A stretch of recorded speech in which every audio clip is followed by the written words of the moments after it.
The Tom Woods Show, episode 892. Prepare to set fire to the index card of allowable opinion. Your daily dose of liberty education starts here. The Tom Woods Show. Folks, if you're a musician, podcaster, or filmmaker, making your product sound great is crucial. Don't settle for audio that's less than professional. Hire Chris Williams Audio for all your podcasting, music production, and film audio needs. I use Chris for the Tom Woods Show. Couldn't live without him. Check out chriswilliamsaudio.com, and at checkout, enter Woods for 10% off your first contract. Hey everybody, Tom Woods here. With tensions on the rise with North Korea, Michael Malice is back on the show to help us understand what's going on and what the future is likely to hold. Michael, as you know, is a celebrity ghostwriter and a highly successful one, I might add. He is the author of Dear Reader, the unauthorized autobiography of Kim Jong-il, a book you will very much want to read, particularly these days. I'm linking to it at tomwoods.com/892. You can catch Michael frequently on Kennedy on the Fox Business Network and all over the place talking about North Korea. This week alone, he was on with Tucker Carlson, Neil Cavuto, and others. Michael, welcome back to the show. Thank you, Tom. I've had people for a long time saying, when are you going to get Malice back on to talk about North Korea? Well, today is their lucky day. You are indeed back to talk about North Korea. Let's say a little something before we do about a little announcement you have pertaining to your book on this subject that I just told people about. Dear Reader is now, you've all been asking me, because apparently a lot of libertarians and freedom lovers and conservatives are illiterate. But yes, the book is finally out on audio. I did not do the narration because I do not think my voice would be appropriate. I'm extremely pleased with the audiobook. It's very true to how I wrote it. And that's the other thing that's really kind of creepy is when you write a book in the first person, you're kind of hearing the character in your head. So to hear it come out of my speakers, much as I had written it, was a very bizarre experience, I got to say. So yeah. I'm very pleased. Go to Audible, get it if you haven't got, and it's more pertinent than ever. So the reason I wrote the book, as you know, was so people could be informed by North Korea, because other than me, no one in the press seems to know what they're talking about, because it's hard to do your homework on the subject, to be fair, and it's very complicated, very idiosyncratic. It's not the same as Russia. It's not the same as Cuba. It's not the same as Syria or some of these other places, or Iran. It's its own unique animal. So I wrote this book so someone can read it and really have an understanding of how they think and how they operate. Because when you're talking about North Korea, it's like you're talking to Martians who are traveling in time, right? So not only is it alien thinking, it's also kind of anachronistic in many ways. So it's very hard to understand and empathize with their point of view, which is not to justify it, but you have to know your enemy if you're going to expect to see what they're going to do next. Sure. So I urge people, check out this book, and particularly the audiobook version. As Michael says, you can get it on Audible.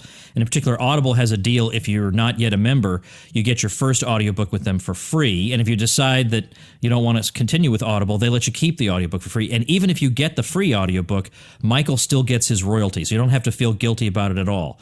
And in fact, you scared me for a second there. Yeah, that's right. No, you are still getting your, believe me, I know, because I've been pushing people to get one of my books on audiobook, because I still get the royalty. Okay. But and then the Tom Woods Show gets a commission if you use tomwoodsaudio.com to grab Dear Reader. So we're all going to be, you're going to have a free book. I'm going to get a commission. Michael's going to be happy. We're all going to be happy, right? It's just fantastic. Even Audible will be somewhat happy.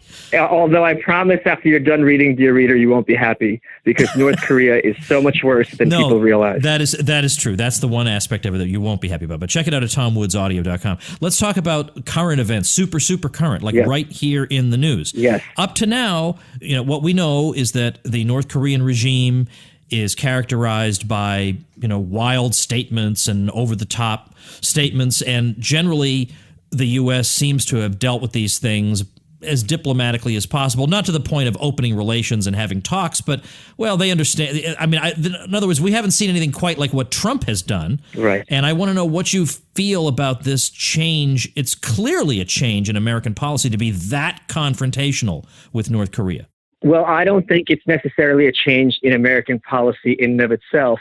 It's a change in Chinese policy, because the big issue with North Korea is North Korea and South Korea are divided by the DMZ, the ironically titled Demilitarized Zone, which is actually the most militarized border on Earth, complete with landmines, tunnels, and all sorts of other things. However, the border between North Korea and China, the Tumen River, is very easy to cross. And China doesn't want 24 million people who have never seen it, who've never seen a computer, who don't speak Chinese, crossing that river and setting up camp in Manchuria. So for years, they've been the ones who, people think that China likes having North Korea there. And in one sense, they like having a buffer between, China and South Korea to be, as an anti-American thing. But they are trying to have prestige on the world stage. They're trying to be a rival superpower to the States. They don't need to be defending this kind of provocations and almost barbaric behavior and boorish behavior. So very clearly, when the Chinese president met with President Trump in Mar-a-Lago, this was the big issue on the table, and they must have had some very frank discussions. And I'm sure that's part of the reason why Trump went back on his pledge to brand them a currency manipulator. This might have been a tit for tat because they're clearly working together to finally resolve this issue. Thank God.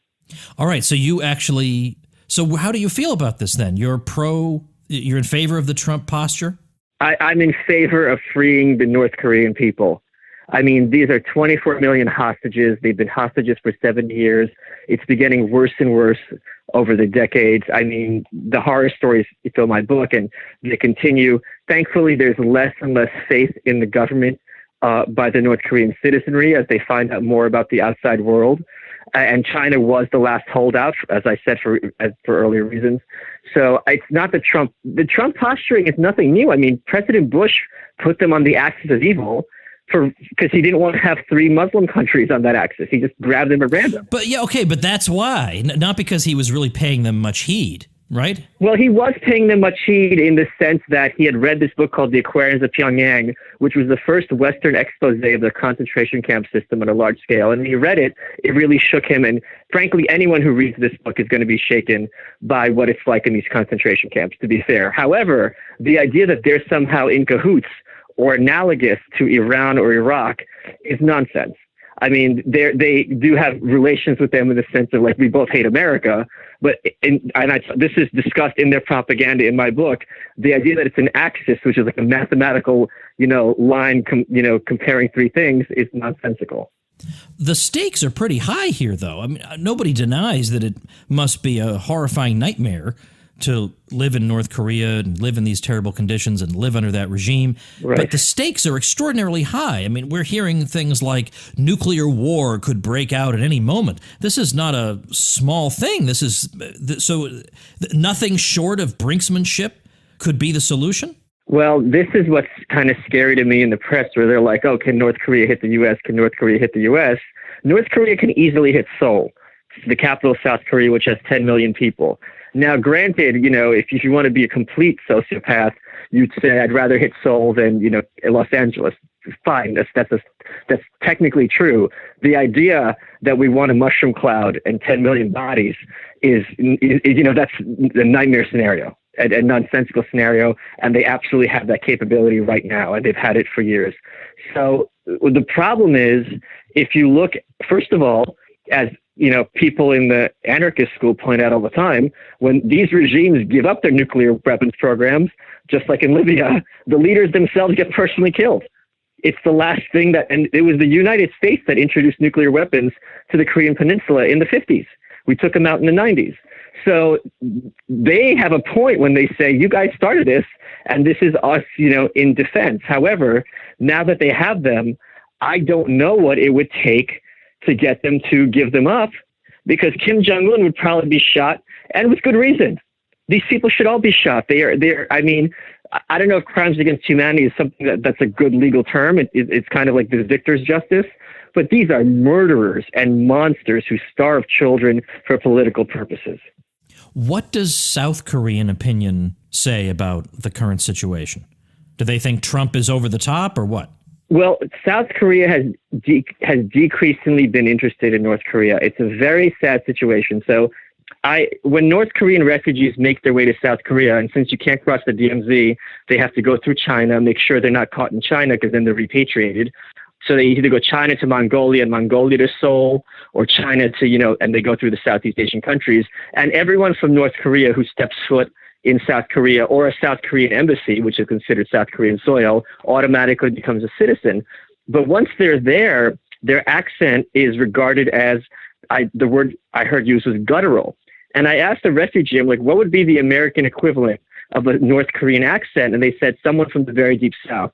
Now, you know how city slickers treat people from the deep South. They hear them talk, and they're contemptuous and dismissive completely unfairly. So South Korea has, I don't know if it's currently the case, but as of very recently, was the suicide capital of the world per capita, the plastic surgery capital of the world per capita. It's an extremely competitive society. And you have these people who have no education, who have nothing, who are short, and who have this kind of backwoods upbringing from the perspective of the South, and they're trying to make it there, and it's extremely hard for them. So every time you overturn a rock, looking at the North Korean situation, it's just more and more headache and misery. All right, let me ask you about a couple things that have happened recently where we feel like maybe behind the headlines there's a little bit more going on. For example, there was the U.S. strike in Syria. You talked about that on Kennedy. You were absolutely great. We don't have to talk about it here. Well, you can link to that in the show notes page. I could, if you remind me. I certainly will. Sure. Michael was absolutely top-notch on this, as always. Did you see I linked to it on my social media, Facebook and Twitter? I put that video up. Well, did you see you and Matt Welch both did? And I that's put right, on Twitter. That's right. I'm the big tent of liberty. I'm bringing all the factions together. It was a glorious moment. And then, of course, the so-called mother of all bombs dropped in Afghanistan. Right. So some people have suggested this was meant as a show of force, really for North Korea more than anything else. That's one thing.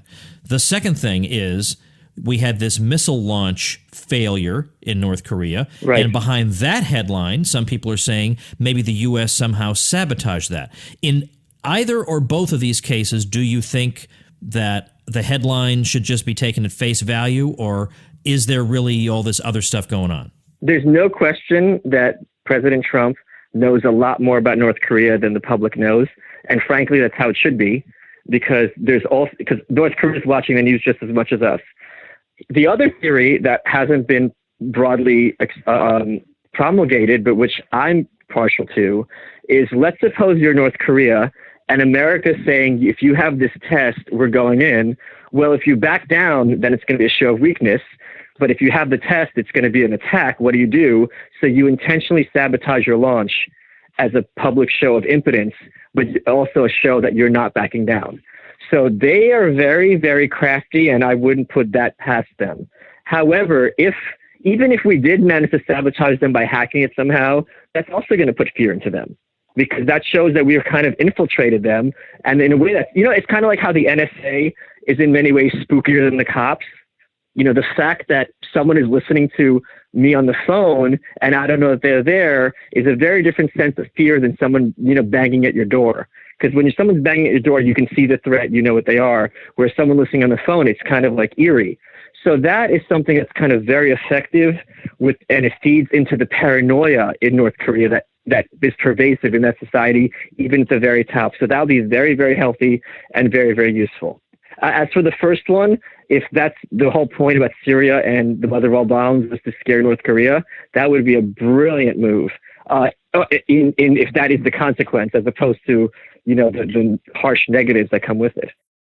Okay, this is all interesting stuff I hadn't thought of, but I think the idea that they might have, as a way of getting out of this impossible situation, sabotage their own launch would be hard to reconcile with the follow-up pledge to launch weekly.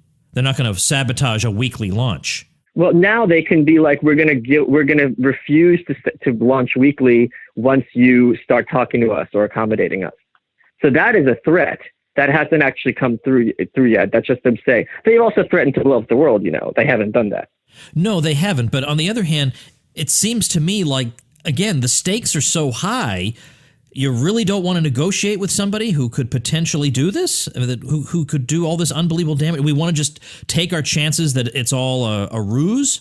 We're not taking our chances, but first of all, there's a lot of ruses that they're masters of bluffing, and they boast in their propaganda that they're bluffing frequently, and that they can manipulate them. One example that they use is they compare themselves to an anthill and an elephant, meaning we know that the anthill can't kill the elephant, but it can certainly push him in the direction that they want. So this is explicitly their strategy, number one. Number two is, can you imagine the cost of launching a missile every week for a country that's that poor? It would be astronomical, and I think it would be absolutely absurd. There's no way that we're going to see a year of them launching missiles into the ocean. That's not going to happen. All right, so how do you, let's put your prognosticator hat on. It's an unfair question, but how do you see this turning out? There was a quote by either Hemingway or Steinbeck that said, how did you go bankrupt? And the answer was 2 ways, gradually and then suddenly.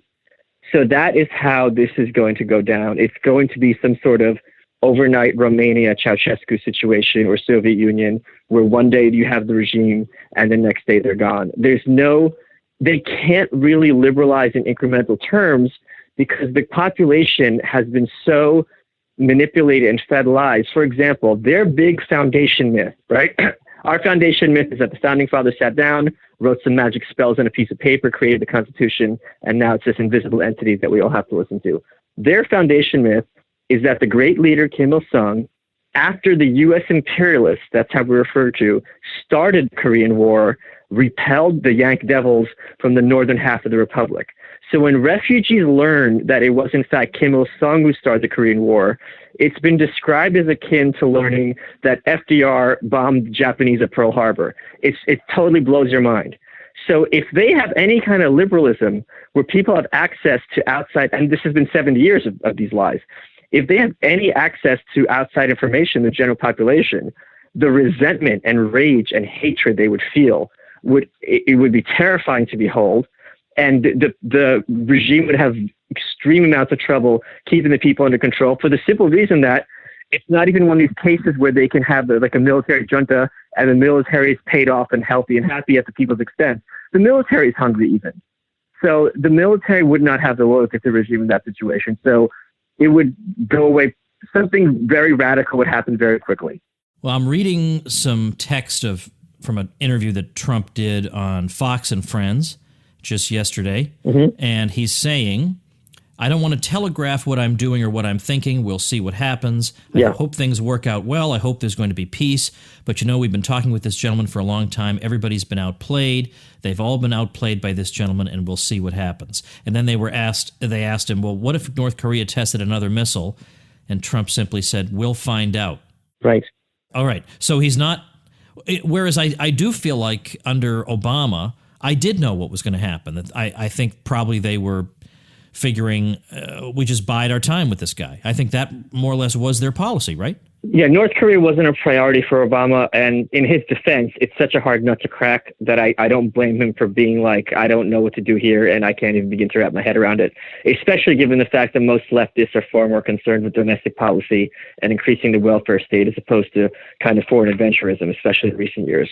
So I mean, it's unfortunate that happened, but yeah, he was treading water for 8 years. I don't think there are any major developments vis-a-vis America and North Korea.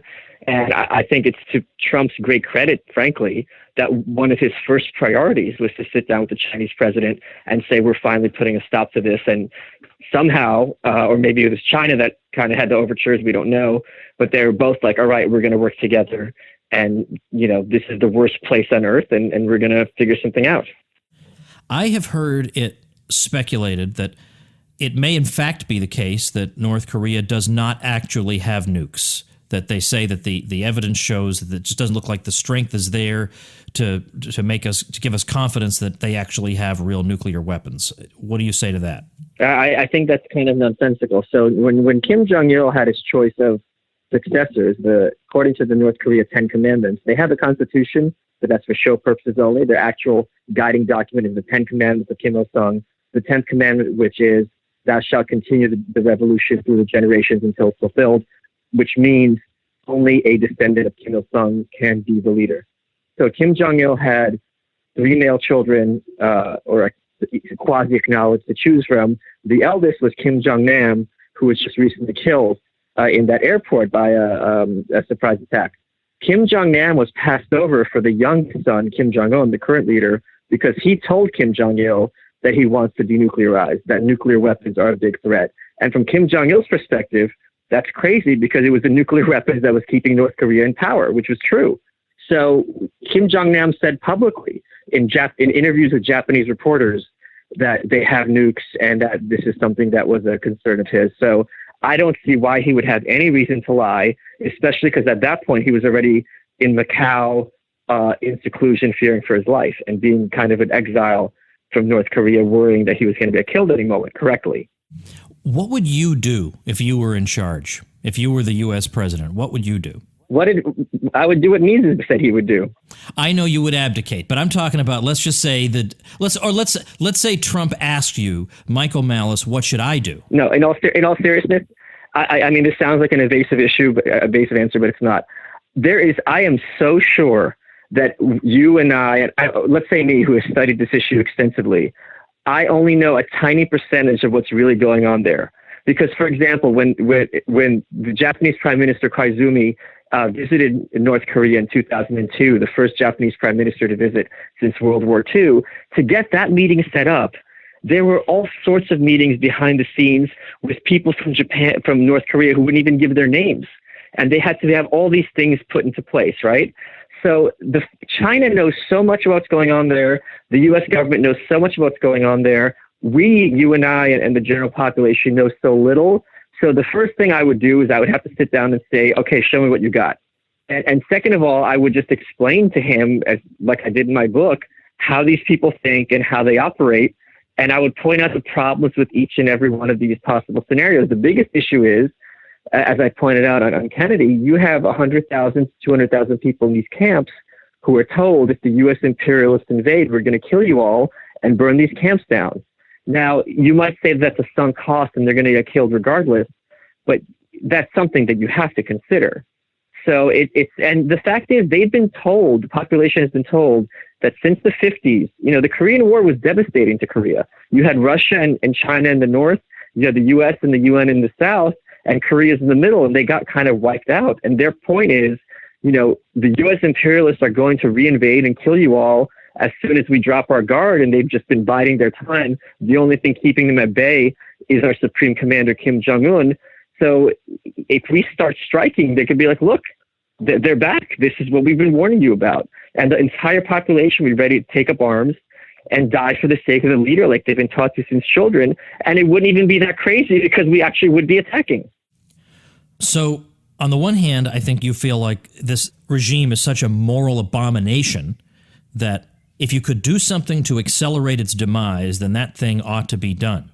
Ought to is a big word. I would like to see it. If I had one wish, it would be that this regime vanished from the face of the earth. Literally one wish, that would be it.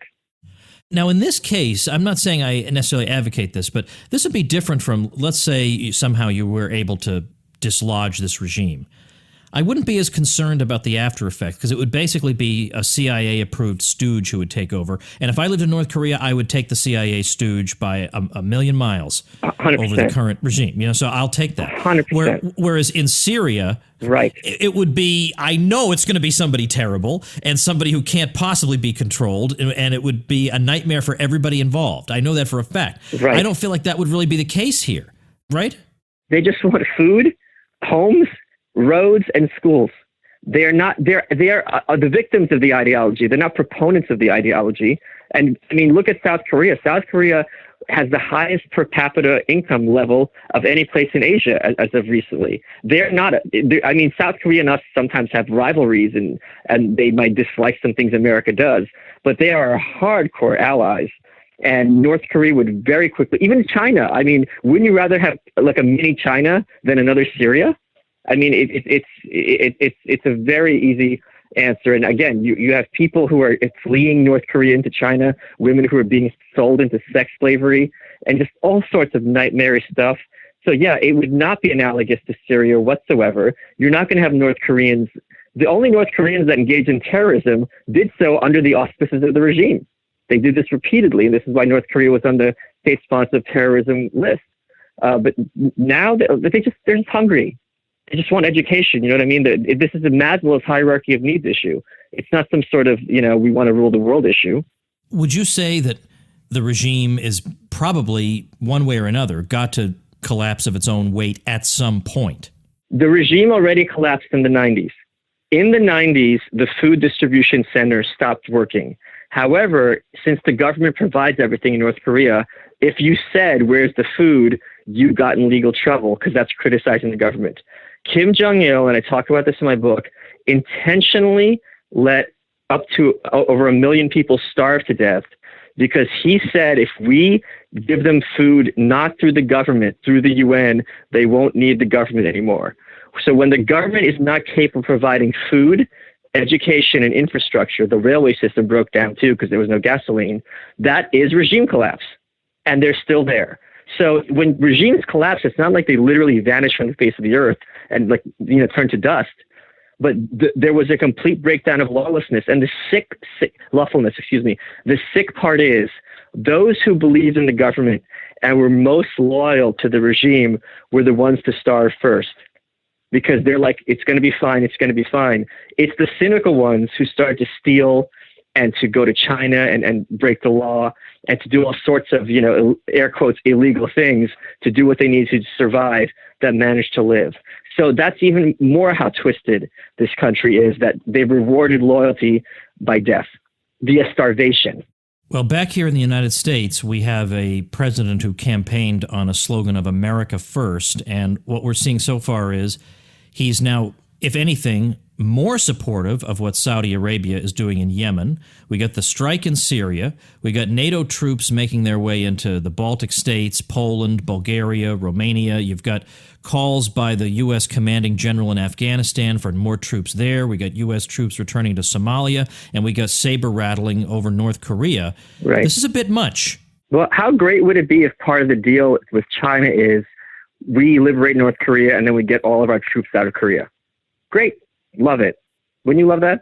I would love that. I would be okay. I would say that's a reasonable deal. Yeah. But yet the problem is it seems to me, anytime you speculate that behind the scenes there's some master plan going on, there never is. We're always overestimating the intelligence and abilities of our people in charge. It just seems to be always the case. Sure. Like for example, even if there would be some strategy like in the Ron Paul campaign that I just could not understand, I was always told, no, it's part of some big master plan. But couldn't it just be a bad decision by somebody? It was never that. It was always a big master plan. So with Trump, a lot of his diehard supporters are saying, now listen, Woods, don't you worry here. He knows what he's doing. He's got a master plan. But yet what it looks like to me kind of is something a little bit more prosaic at work, that he's surrounded by people who are influencing him in a bad direction, and he's moving in that direction. I hear you, but my reason why I don't know that I'd agree is because I am fairly certain, and I think this is kind of indisputably true, that China has been thinking about this situation long and hard because it's right on their border, and that they probably came to Trump with a plan, and he probably edited a little or just greenlit it. So I don't think this is Trump's plan. I think this was China's plan. Interesting. And do you think China is seeking some kind of a rapprochement with Trump, who spent half the campaign denouncing them? Yeah, I mean, they've already gotten it. Right away, he's turning his back and calling them currency manipulators. He treated them, you saw how he spoke about them during the campaign. He treated the Chinese president very warmly at Mar-a-Lago. So they, by all accounts, got along famously. It wasn't tough. Don't you think that in all the footage and all the media reports, he came off much harder against Angela Merkel than against the Chinese president? Yeah, no question about it.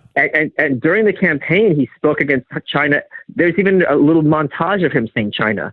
It was China, China, China, China, China. He didn't like Germany's trade policy, migrant policy with good reason, but I don't think he took any swipes at Germany particularly or Angela Merkel.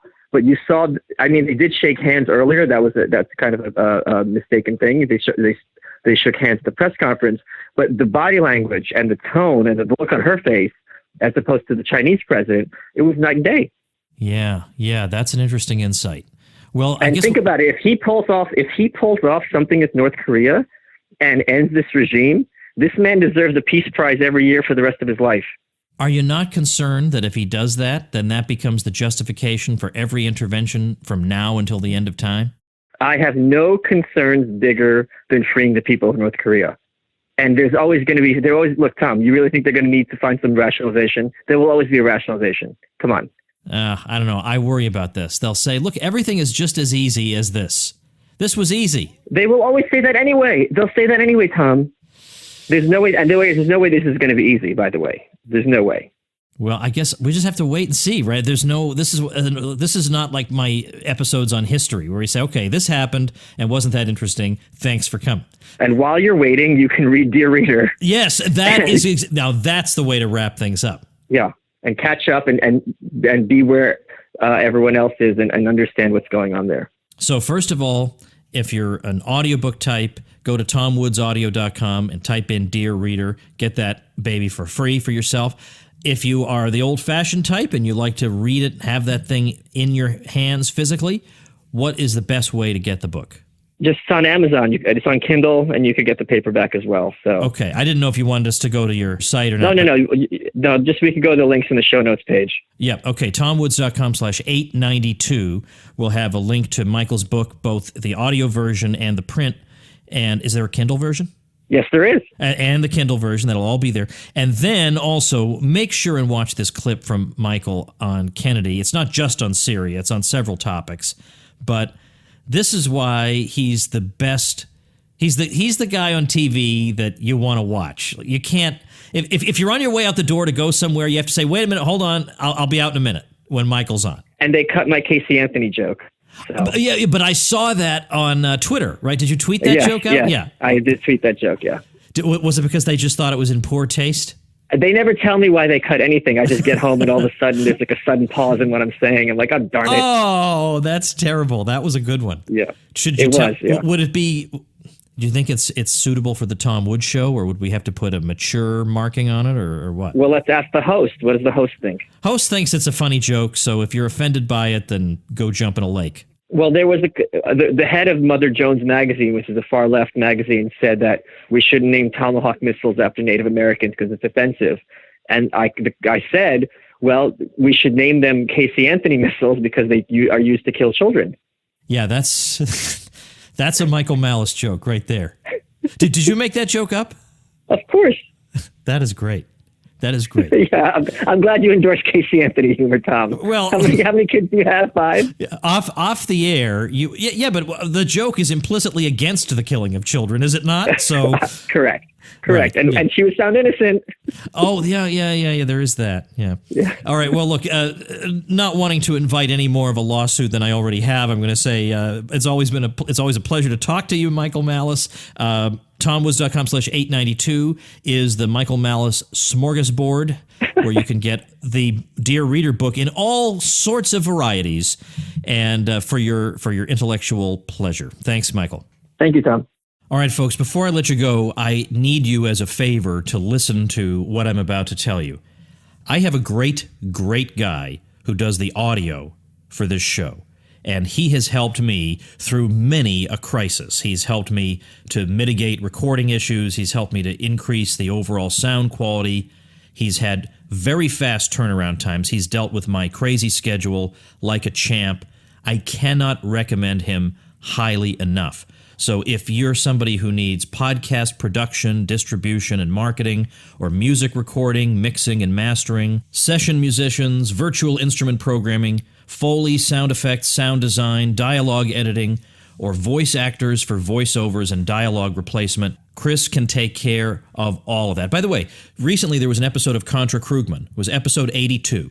And we had some technical glitches, and because I was so frazzled from all that, I forgot to say Contra Krugman, episode 82.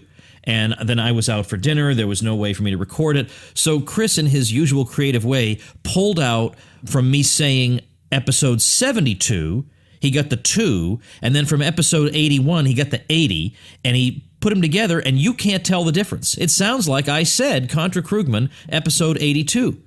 But I never said that. Chris made me say that. He is a miracle worker, and he is an indispensable ingredient in the success and quality of the Tom Woods Show. So do please check him out if you need any audio needs of this kind. ChrisWilliamsAudio.com. He's giving you a 10% discount off your first contract if you use code WOODS at checkout. One other thing, May 20th in Seattle, Bob Murphy and I are recording another live episode of our weekly podcast, Contra Krugman. We did this in Seattle a year ago. It was a huge hit, and I hope you'll join us for another live recording of Contra Krugman. It's part of the Mises Institute event in Seattle, which will feature Walter Block and Jeff Deist and Doug Casey via Skype, and the recording of Contra Krugman. It's going to be fantastic and fun. So definitely make sure and check that out. The information is at tomwoods.com/events. I have other events coming up. I just haven't updated the events page to reflect that, but this one is up there for May 20th, 2017, tomwoods.com/events. I hope to see you in Seattle. If you're enjoying the show, please consider becoming part of the elite as a supporting listener at supportinglisteners.com, and I'll see you tomorrow. Become a smarter libertarian in just 30 minutes a day. Visit tomwoods.com to subscribe to the show for free, and we'll see you next time.